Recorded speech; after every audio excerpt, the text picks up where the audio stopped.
Hello everyone, the news is now official that Star Wars The Old Republic is moving from the studio called Bioware over to the studio called Broadsword. It will continue to be published by Electronic Arts, aka EA, and supported by Lucasfilm Games. This move signifies a new chapter in the game's life and also potentially allows the game to have a longer lifetime. When the news first broke about this potential move, players were very concerned that the game was being moved to a studio known for keeping games in maintenance mode. However, a lot more questions have been answered since then, officially by the developers, and the most important thing to know is that most of the Star Wars The Old Republic developers are also moving over to Broadsword and have plans to continue upgrading, enhancing, and adding story to the game. When we first heard the news, it was a rumor but a fairly credible one, but it's now been fully confirmed by the developers, and I'll be reading this post by the executive producer Keith Koenig. Here we go. Hi folks, I've been a part of SWTOR since well before launch, and it's been an incredible journey. I ended up taking on many different roles on the team over that time, so I've seen this game from just about every different angle there is, and honestly, I absolutely love this game. Not to mention the people who continue to make it fun. Even after almost 12 years, I see so much room for growth and so much potential in SWTOR. I know decisions that impact our people are the hardest part of change and evolution, but I believe Broadsword is the right studio to continue to enhance and modernize our game, and also expand the number of people who can play it. Of course, I'm also very glad that I'll be moving over with key team leaders and continuing to work with most of our current team. This team has never stopped excelling, even proudly delivering an amazing update 7.2 Showdown on Runuk over the holiday break, along with technological improvements like our new fast launcher, 64-bit client, and cloud game servers. I can't thank them enough for their passion and dedication in bringing these experiences to life for our players. I also want to thank EA and Bioware for all they have done for me and this team, not to mention all our friends at Lucasfilm Games, whose support and collaboration have helped make all this happen for us. They're the best, and I look forward to continuing to work with them. We are excited about the future of SWTOR, and once we get our feet firmly planted at Broadsword, we look forward to sharing plans for game direction and improvements. Until then, rest assured that all the current plans are still in motion.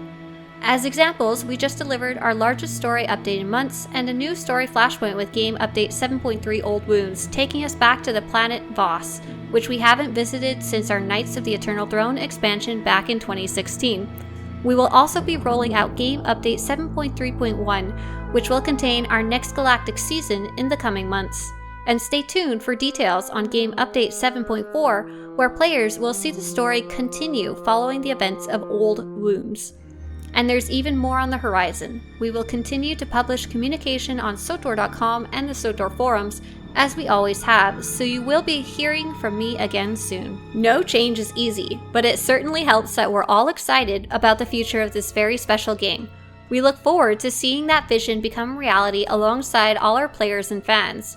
May the Force be with you. Keith Koenig, Executive Producer, Star Wars The Old Republic. In addition to the confirmation that there will continue to be more story added to the game, as well as future updates, aka the game is not going into maintenance mode, Keith Koenig said he will be moving over to Broadsword, and we also got confirmation that Jackie, the community manager, will be moving over as well on Twitter. She posted, "New chapter, same book. Very proud of this team and the work they do. I'll be moving over to Broadsword and remaining the community manager for SWTOR. Here's to continuing to build and create for this amazing game with our passionate players.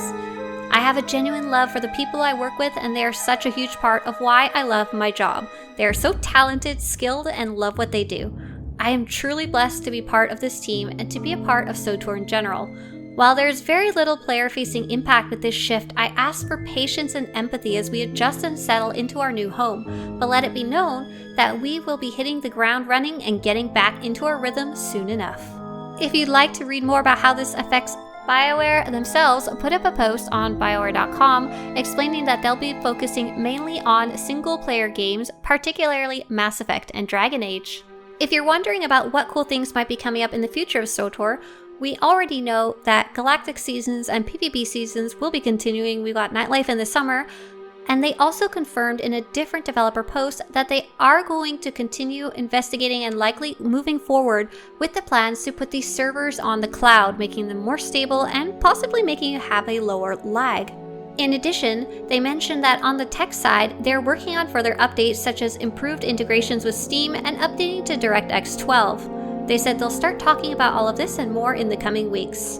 If you're a story-focused player, they mentioned that in particular, 7.3.1 would be coming towards the end of the summer and the story continuing in 7.4 on its heels as we enter the holidays. It's also a really good sign that the lead writer herself has also moved over to the new studio. You may have heard me say in my previous video that the most important thing for us to know would be which team members move over. I actually had to come back and edit this video after I'd already finished it because we had some fantastic news that many of the developers have already confirmed that they are moving to Broadsword to work on SWTOR.